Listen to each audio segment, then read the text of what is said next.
Hi, my name is Janet Skinner. Sometimes in life we need a purpose to continue. And back in the early 1990s, I was looking for a reason to live, if you like. Just happened by accident one day that I saw that Geebung station, which is in Queensland, was going to be demolished and replaced. So I decided to paint it. And during the 1990s, I painted 104 railway scenes, and that kept me going. As I sat on the platform and railway sidings, old people would come over and speak to me and tell me about life in the good old days. These were elderly people. It transpired that many of them were born in the early 1900s. I wrote down their names and phone numbers, and I went back and interviewed them. There's a series of some 35 railway tapes that I'm making of the interviews that I recorded in New South Wales and Queensland. I'm not a journalist, I've got no background training in interviewing, and I really hope you enjoy these films. I hope they bring laughter to many and insight into what life used to be like.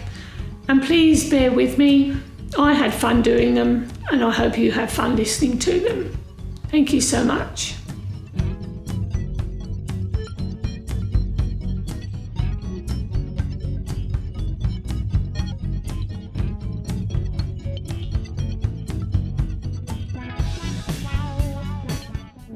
You've been working on the Zig Zag Railway, I understand, since 1969. That's correct, Janet. Yeah. That's right.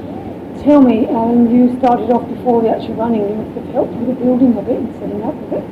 Yes, we had to get rails, sweepers, carriages, locomotives and all the other equipment, get it together, to get money to buy it, get money to transport it, restore it and get it ready to run. Where did all the money come from for this?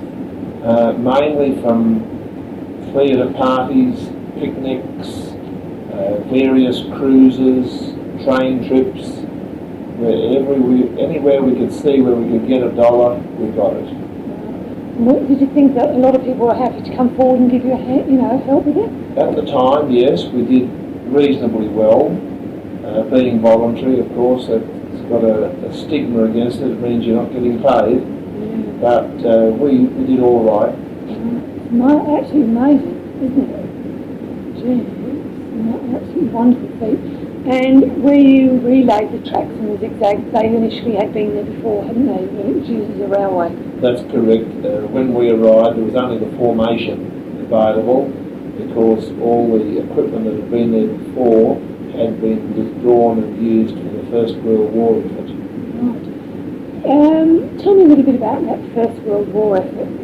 What exactly, when you say the equipment had been used, what did they do with it? What did they use it for? Well, the track could have been used as track or made into ammunition, tanks, planes, you name it. And the sleepers could have been used to relay or rebuild railways or extend them, all that type of thing, make military sidings. Yeah, they just took all the scrap away and used it for whatever they could. Yeah. And that's because the railway became obsolete in 1906, was it? 1910. 1910. On the 16th of October. Right. And it lay dormant then until we restored it to operational status on the 16th of October 1975. So it's 65 years it lay abandoned. Yeah. And it took you approximately 6 years then from when you started the idea, was it? Not actually on site, No. but we purchased carriages which we were going to use to live in, accommodation, dining rooms, showers, toilets, sleeping compartments, and we had them in Petersham Yard down one of the suburbs of Sydney. And we stripped them and repaired them and painted them and got them into a finer condition so that when we brought them up here we could give all our efforts into the locomotive and track side. And how many people were involved in the initial setting up the Zig Zag, you reckon? Oh, there were probably up to 100, not on a given day, No. but you know, we did pretty well with numbers. You might get 40 or 50 there at a time. We were lent some machinery to make life a lot easier, and we were able to get a loan through the Zig Zag Trust, who were the governors of the reserve at the time, and that loan was payable over 20 years, and it has been now repaid just on 2 years. And all the expertise for keeping the locos operating and stuff like that, that's all like people like yourself who's got a thorough knowledge of steam. Yes, the actual expertise of maintaining and restoring locomotives, we did have some people that were qualified in that area, but mostly it was feel our way, do a little bit here and see if it worked. As far as the operation of the steam locos and the trains in general, well, we had half a dozen well qualified people, and we were able to do that without any trouble. Alan, looking at the viaducts, not viaducts, what do you call them? Yes, viaducts. Viaducts. They're all made of sandstone, yeah? They are, and they don't have any mortar in them. No. And we found out by chance when we had a stonemason up to do some work on a culvert that all the measurements are in metric. And the fact that they were constructed between 1866 and 1869, and metric measurements didn't come into Australia until 1976, that means that we were nearly 110 years early for metric measurements. All we can assume is that Italian or European stonemasons must have been in the work teams.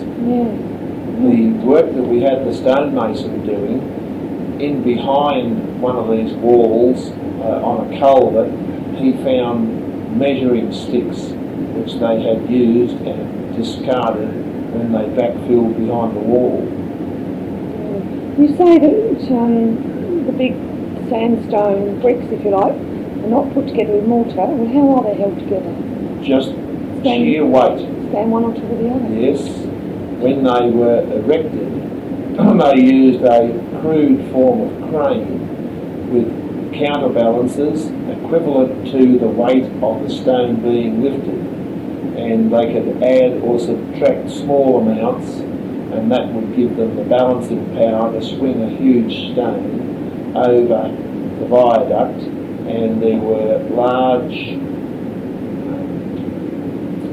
arch-shaped pieces that had been built out of timber to stack the stones neatly against. Incredible, isn't it? Where did the stone originate from? Do you know? Just down the road here, approximately a kilometre from any given point on the zigzag. And it was quarried out and used as you went, was it? That's right. Yeah, the quarry is now used as the local pistol shooting range. And going back to the railway tracks when they were relaid, where did they come from?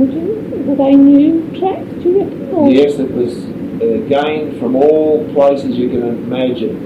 We got them from the Menangle Park Raceway down near Campbelltown, from the Liverpool Military Railway out towards Moorebank, from the Lithgow Loco Depot, from Medlow Bar.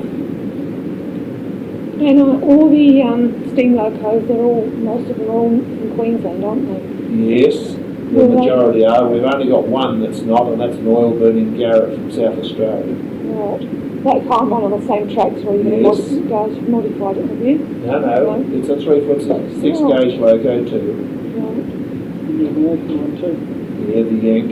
Yeah. Yeah. I was just going to ask you, Alan, in some of the sketches I've done, the one I've done of inside there's a C17, number 9, what was it? 34. 934. There was the American one in the background. 218A. 218A. Okay.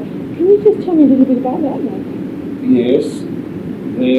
Because of the Second World War, the Queensland Railways were having difficulty in running sufficient trains to meet the needs of the war. And they came to an agreement with the American government where they would lease 20 steam locomotives to assist them with operating the additional trains. The first 20 on their way to Australia by boat got found by the Japanese in the Coral Sea and got sunk. So another 20 were sent over and successfully operated there up until 1975, and then they were withdrawn when dieselisation or a crash dieselisation program took place. And then we purchased 218A at steel scrap value, and along with 3 DD17 tank engines for scrap value, and then we transported them down by rail, and that cost us $8,070. And that one you're speaking about now, are you going to do that one up eventually, you reckon? Yes, it's being restored at present. The co-op have decided that they can't afford to outlay great sums of money on this locomotive. So there's a very experienced man by the name of Norm Miller who retired from State Rail 10 or more years ago, and his area was rebuilding and restoring locomotives, and he has taken on a group of our young members, and one Saturday a month they work on that loco. And what was the original colour of that? Black. Was it? Because at the moment it's like a brown colour, isn't it? Is Yes. that just that's just undercoat, is it? Yes. Or, right. Primer. Yeah. In my painting it's going to be naturally as it is now. That's the idea of it. So, no, that's very interesting. And the C17 in there, that would be always have been black, wouldn't it? Yes, up to number 1000 they were all black, and above that they were brown in colour. That's why the higher numbers got the term brown bombers. That's right. Okay. So you operate every day, don't you? 364 days a year, do not operate Christmas Day. You get a day off that day. Yeah. And steam locos mainly at the weekends, isn't it? And school holidays. Yeah, every Saturday, Sunday and public holiday, and most New South Wales school holidays, and for special bookings. And during the weekdays you operate the rail motors, don't you? That's right, the 2000 class rail cars from Queensland. Taboola, I noticed you put on the front of that. That's the little station out by Esk, isn't it? Yes, it's on the destination roll, and as passengers from Queensland turn up, they say, "Oh, can you put this up, can you put that up?" Oh, right. And we adjust it. Yes. Oh, that's fine. I was interviewing somebody the other day that actually worked on that Taboola line and actually operated those. Yeah. Right.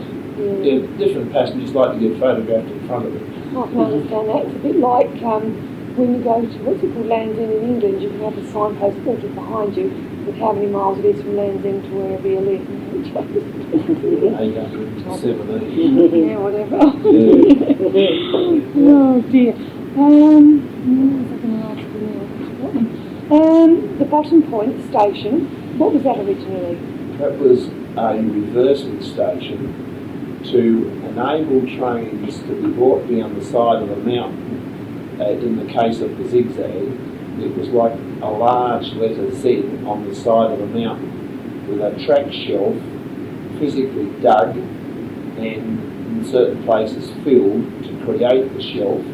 And we had top points reversing station where a train would come from Sydney to top points, and depending on the time, whether it was single line or whether it had been duplicated in certain years, the locomotive would either propel the train down to the next level, known as bottom points, and then pull the train forward and go west towards Bathurst.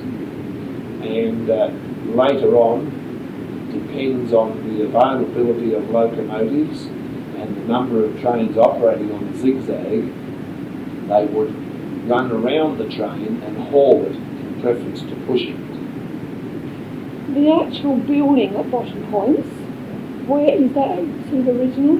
No, it's brand new and it's only just recently finished. It was obtained with a grant from the New South Wales Heritage Council, and we were given $229,000 in 1994, and we built the station building. We upgraded 411 metres of our middle road track, and we extended our workshop out by 20 metres over all roads. And the old signal cabin you've got down there by Bottom Points, where did that originate from?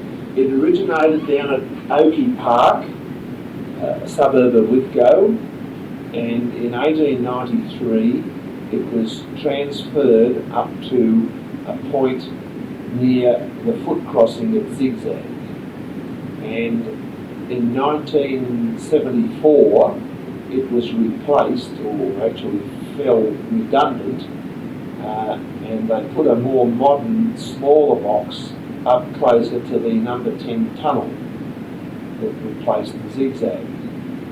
And we purchased the signal box for $200, and eventually on a dollar for dollar grant basis, we were able to get $28,000 from the government, and we had it dismantled and rebuilt over on our side of the track, and then it had to be completely reclad. The cladding was past it, and a new roof on the top, and then we painted it, and the total cost was $56,000.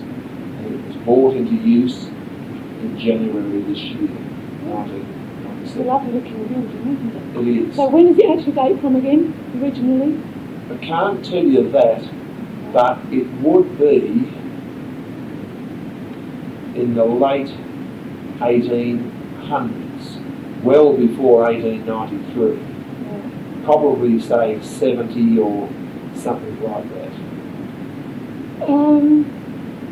So changing the subject a bit, Alan, did you drive steam locos around this area too, or before Zigzag? I didn't drive them, I fired them, because I wasn't old enough and steam was on its way out at the time, especially on the mountains, because of electric locomotives and trains were being introduced from 1955, and that's when I started on the railways.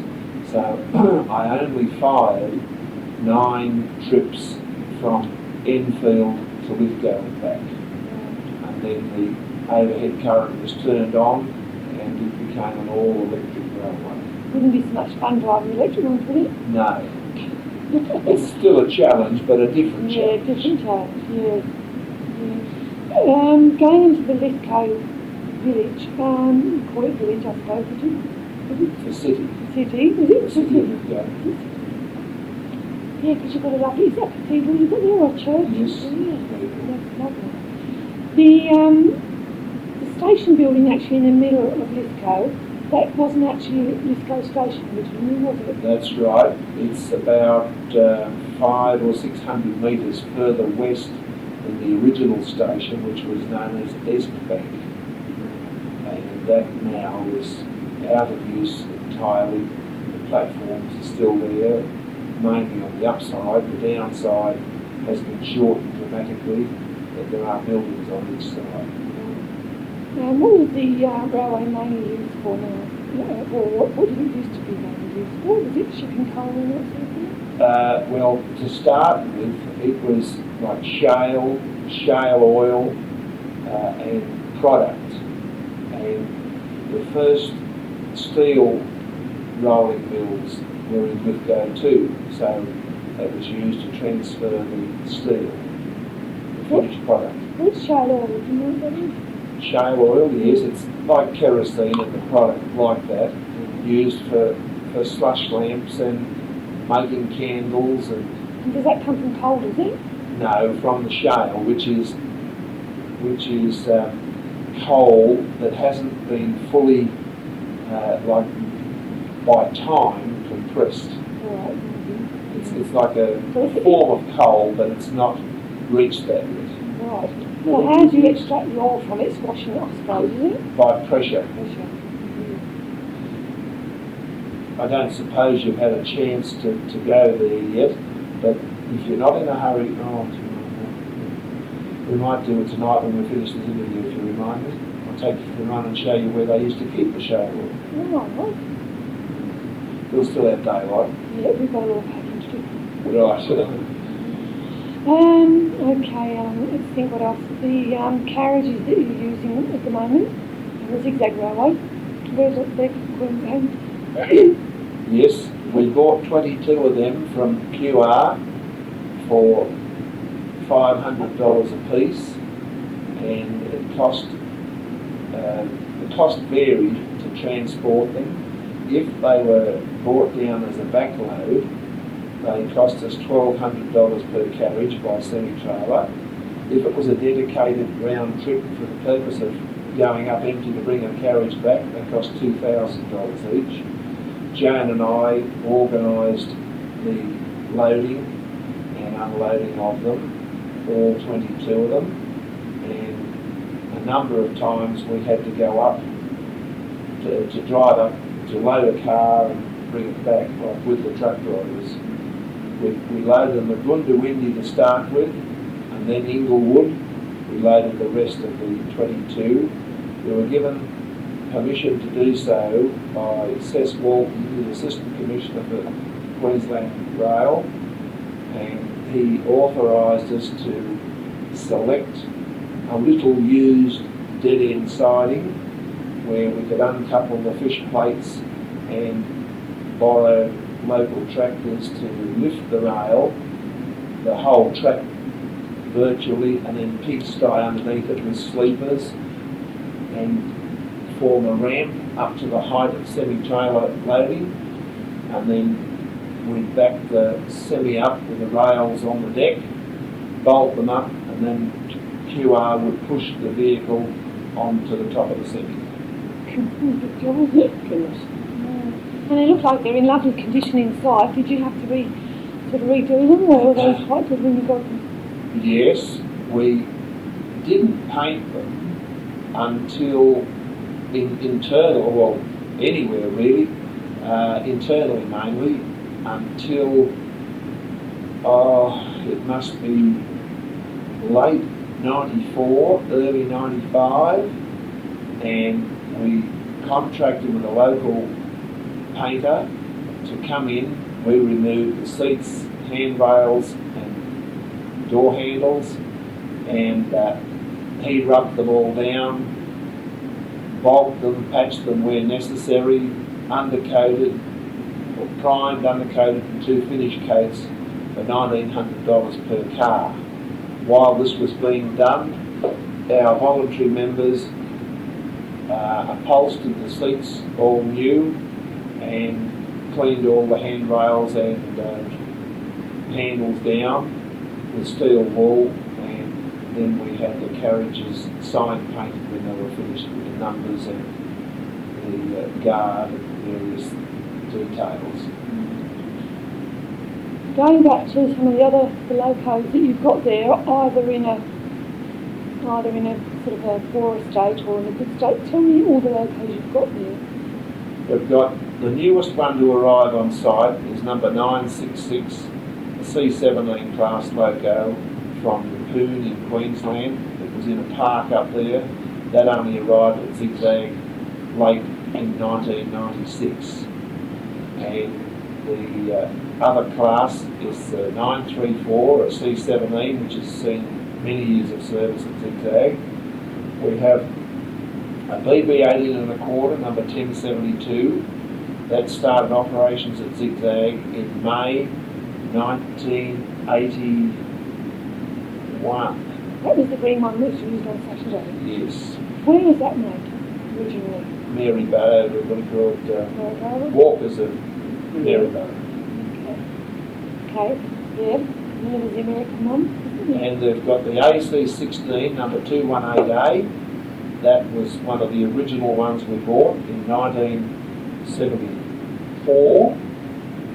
And there are 3 DD17 class tank engines, which have all been restored to certain levels.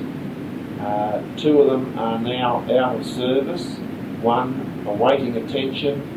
1 is being rebuilt by Skills West down at Penrith on a small amount of money on a monthly basis. And there's moves afoot to bring that locomotive in an unfinished condition back to the depot at Zig Zag and have our paid staff to restore it.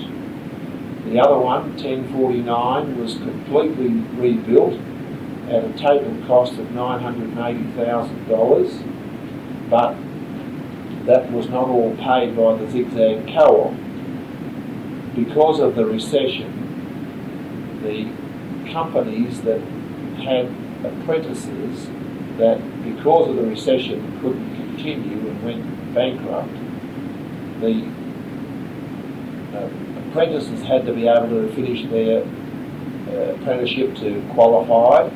So the government started this scheme known as Skills West, and they took all these apprentices under their umbrella and gave them various tasks to do in their sphere of apprenticeship to enable them to finish their time. And we set this locomotive of the DD17 class, number 1049, down to them. What sort of year was this? What's your take? Oh, this was early 1994.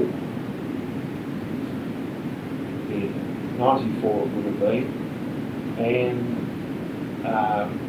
they pulled it apart, fabricated new parts where old parts were worn or rusted out, and put all new roller bearings on it, on the main drive axles, and we had fun getting hold of them.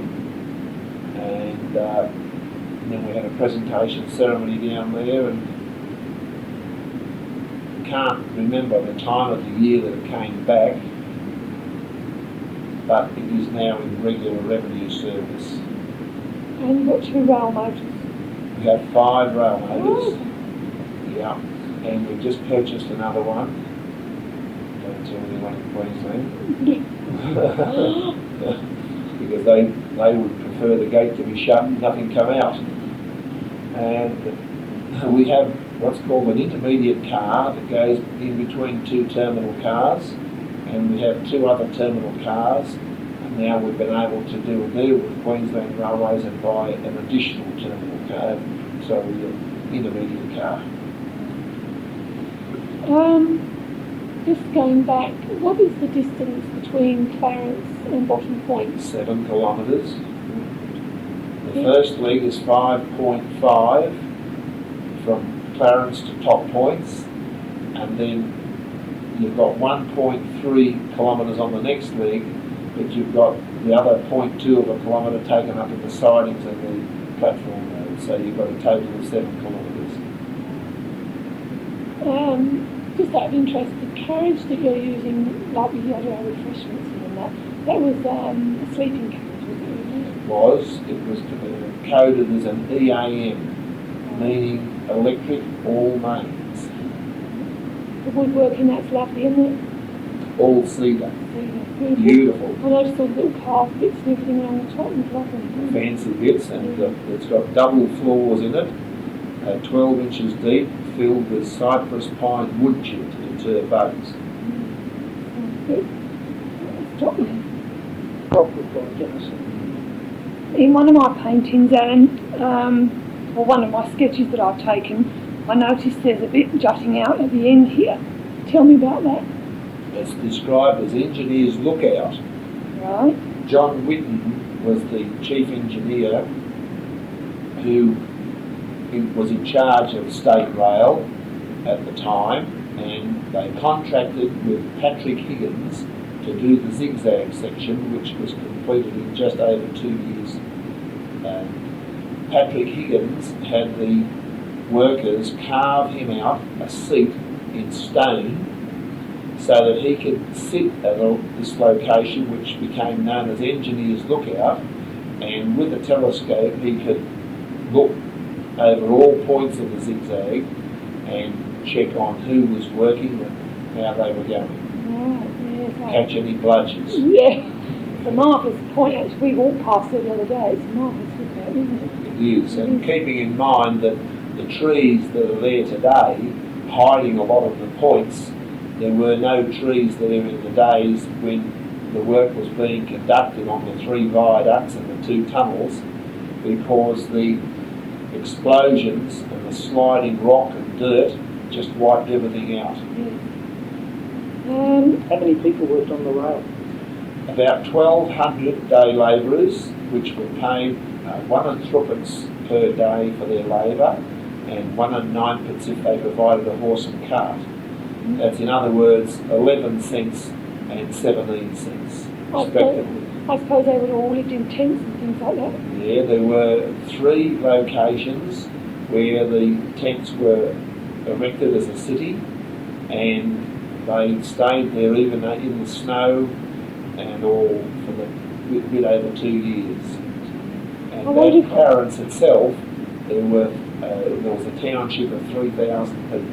I wonder if they brought their wives and that with them, did you? Apparently so. Whether they were their wives beforehand or whether they married here, but I do have a marriage certificate showing, I can't think of the title, I think he might have been a navvy on the Perway, and she was something to do with the railway, but they married only about 16 or 17 years of age. Would have been a really hard life, wouldn't it? Oh yeah. Yeah. Yeah, and all the rock and that, the rubble they must have cleared out to level, traffic and zigzag. Would they have just chucked that all over the side, would they, you reckon? In certain places, I have a drawing showing that 5 viaducts were to be built on the railway, on the actual zigzag. But in fact, they only completed 3 of them, and they made earthen embankments with the other 2 by creating a retaining wall and backfilling it with the spoil. And in a number of places they had to fill little gullies and places like that. You can sort of see it there, can't you? Yeah. Where they would have backfilled. Yeah. And of course the electrification line at the bottom of the zigzag, that naturally would have been that would have been continuation of it. That was the bottom road. Yes. The line from Clarence to Top Points is considered as the top road. Top Points to Bottom Points is the middle, and then Bottom Points down to Oakey Park was the bottom road. Must be a spectacular view in the snow. Oh, it is. Yeah. Can you imagine so? Okay. That's interesting. Okay, and tell me a little bit about where you got your water supply from for the steam locos. We have a large stone wall dam, and it, when it's cleaned and full, contains 300,000 gallons of lovely spring water and runoff. At present it needs cleaning out, and it's showing signs of leaking, and we plan to drain it during this coming winter and clean it and put a waterproof membrane on the inside of the wall. So when would that have been built, you reckon? In the same period as the zigzag, 1866 to 69. Right. And was the water used for anything else other than the railway at that time? Or? It was used for watering locomotives and for the staff that were on duty at zigzag bottom points in the pointsman's cottage and the station master's house. And when the signal box that we mentioned earlier came up from Oakey Park in 1893, there were 3 homes built where our depot now sits, and these homes were for the signalmen and their families to maintain, man the signal box. So they used the water as well. It's lovely water, isn't it, as well? Beautiful. Yeah. It's actually too soft. We've got to put a treatment in to make it hard, so it will put an encrustation on our tubes. Otherwise, we've got tubes to